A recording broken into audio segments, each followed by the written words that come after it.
Jadi saat ini karena aku dan suami masih berdua dan merasa masih mampu menghandle urusan rumah, kami mutusin buat nggak pakai yang namanya asisten rumah tangga. Karena jujur aja aku tuh udah cukup sering nemuin yang namanya drama-drama ART dan juga sering ngobrol sama teman-teman aku sesama ibu rumah tangga kalau drama ART itu emang nggak ada habisnya. Selain itu aku juga ngerasa dengan adanya ART tuh aku jadi ketergantungan dan aku jadi lebih males buat beberes dan ini menurutku membentuk habit yang kurang baik. Hai guys, kalau kamu baru pertama kali datang ke channel aku, perkenalkan nama aku Grace dan aku sering ngebahas tentang minimalis dan zero waste lifestyle. Akan ada video baru setiap minggunya, jadi jangan lupa subscribe dan nyalain lonceng biar nggak ketinggalan notifikasinya. Di video kali ini aku tuh pengen ngasih tips-tips gimana sih ngurus rumah tanpa ART dan nggak stres. Oke, ayo langsung aja kita bahas ke poin-poinnya. Yang pertama, kamu mesti cari tahu dulu apa sih pekerjaan yang menurutmu kamu suka dan kamu itu mampu buat ngerjainnya. Jadi penting banget buat kamu tahu yang mana sih pekerjaan rumah yang kamu sukain. Misalnya nih, kayak aku suka nyapu. Terus aku suka tuh membersihkan sesuatu secara detail. Kayak puas aja gitu dari sesuatu yang kotor bisa jadi bersih. Ini bikin semacam relaksasi gitu buat aku. Jadi waktu aku ngerasa stres dengan kerjaanku, aku bisa membersihkan rumah yang mana bikin aku tuh berhenti buat mikirin pekerjaanku sejenak. Dan kadang kayak bersihin secara detail itu juga challenging gitu buat aku. Hal semacam ini mungkin gak menyenangkan buat orang lain dan itu gak apa-apa banget karena tiap orang kan emang beda-beda. Kayak aku juga ada nih yang gak telaten, misalnya kayak ngurus tanaman. Waduh, kalau nyiram aja mungkin masih oke lah. Tapi kalau misalnya aku mesti ngasih pupuk, ngeliatin ada serangganya atau enggak, nyabutin daun-daun yang udah kuning, itu jujur aja aku nggak terlalu bisa. Akhirnya aku nyari jalan keluarnya buat manggil tukang taman tiap 1-2 bulan sekali. Dengan manggil tukang taman ini aku tuh ngerasa lebih seneng karena tanaman tuh juga nggak pada mati kan. Terus biaya yang aku keluarkan buat ngasih tukang taman ini sebenarnya lebih murah loh dibanding aku punya ART yang ada di rumah. Dan menurutku buat bersihin taman juga belum tentu ART bisa lakuin. Jadi ya udah aku menyicil pekerjaan yang bisa aku kerjakan di rumah. Ini artinya kamu itu bisa banget loh buat mendelegasikan pekerjaan rumah yang kamu nggak mampu, kamu ngerasa nggak suka itu ke orang lain. Jadi pekerjaan itu tetap nggak ada yang terbengkalai.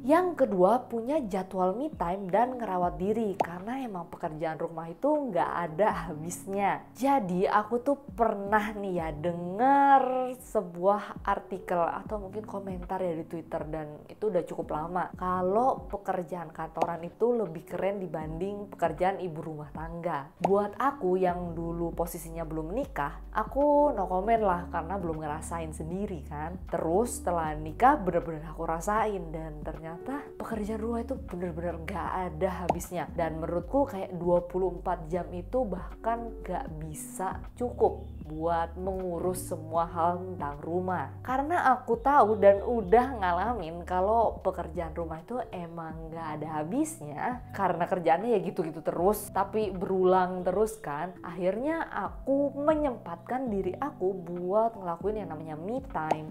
Dengan nonton Netflix, terus main sama teman, dan juga ngerawat diri. Kalau urusan merawat diri, belakangan aku pakai produk dari Scarlett. Nah, si Scarlett ini awalnya kan aku mikir gitu ya, kok hype banget sih? Emang bedanya apa sama produk lain? Terus aku nyobain varian Jolly dan rasa coffee-nya. Waktu pertama kali aku nyium baunya nih ya,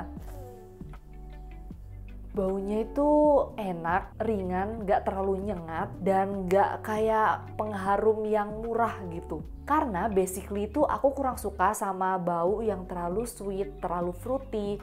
Itu jatuhnya gak tahu kenapa ya, kalau kayak gini tuh jadi artifisial banget lah.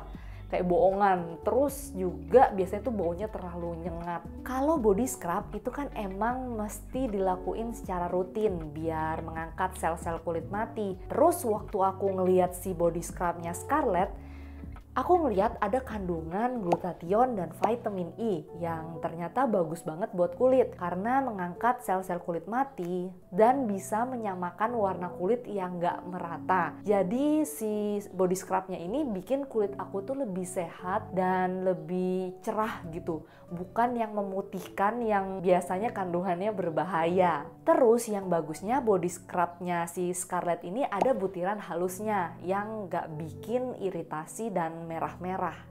Terus aku juga pakai si shower scrub dari Scarlett. Dia tuh ada kandungan kolagen, terus ada buliran beads yang bisa mengangkat sel kulit mati dan bikin kulit itu bisa bersih. Biasanya kalau pakai shower kayak gini kan, shower gel, pokoknya yang gel buat bersihin badan itu kan suka masih licin.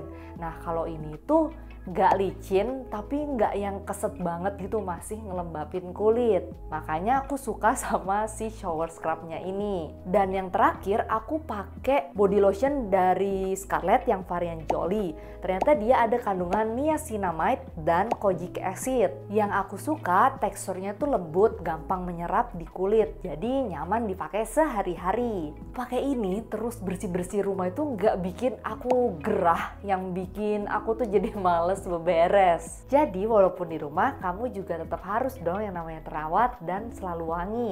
Karena ini bisa bikin moodmu lebih baik dan bikin kamu semangat buat beberes di rumah.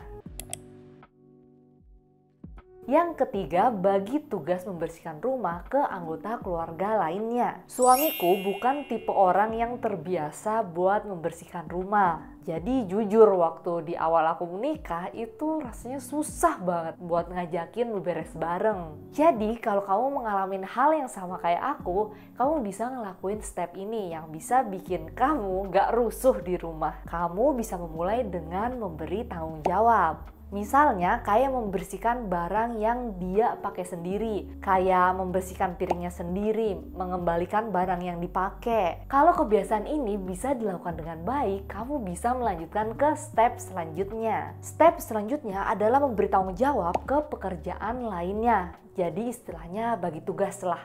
Misalnya saat siang hari kamu masak, dia bisa gantian mencuci piring. Atau kalau misalnya kamu udah ada anak, bisa dengan kamu beberes rumah terus suami menghandle babynya. Dan kalau anaknya udah lebih besar nih, udah anak-anak atau remaja, bisa diberi tanggung jawab dengan dia menyapu atau menyiram tanaman. Rumah itu kan ditinggali bareng-bareng, jadi nggak mungkin kalau kamu yang mesti ngerjain semuanya sendirian.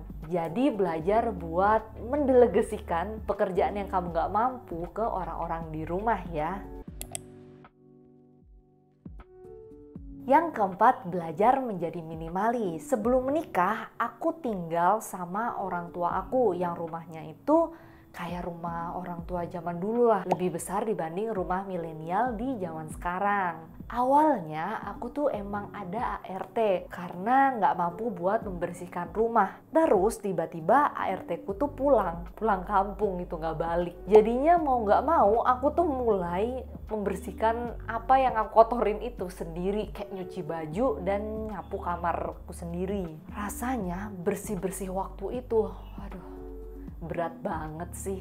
Di situ aku mikir kalau rumahnya lebih kecil harusnya bersihkannya bisa lebih sedikit, lebih nggak buang-buang energi gitu buat beresin rumah aja. Setelah aku menikah, aku tinggal di rumah yang lebih kecil, tapi tetap aja ternyata aku masih ngerasa ini tuh harusnya bisa lebih simple loh bersihinnya. Akhirnya saat aku belajar tentang gaya hidup minimalis, aku tahu kalau aku punya barang yang lebih sedikit itu bisa bikin aku lebih enak buat beberes rumah. Dan untuk mengurangi jumlah barang ini, itu barang-barang yang sebenarnya udah aku nggak suka atau udah nggak sparks joy lagi. Kamu bisa lihat videoku sebelumnya tentang declutter barang-barang buat kamu yang mau nyobain nih buat hidup minimalis. Linknya aku taruh di description box atau kamu bisa cek di sini atau sini. Dengan melakukan declutter itu, aku tuh bisa membersihkan rumah itu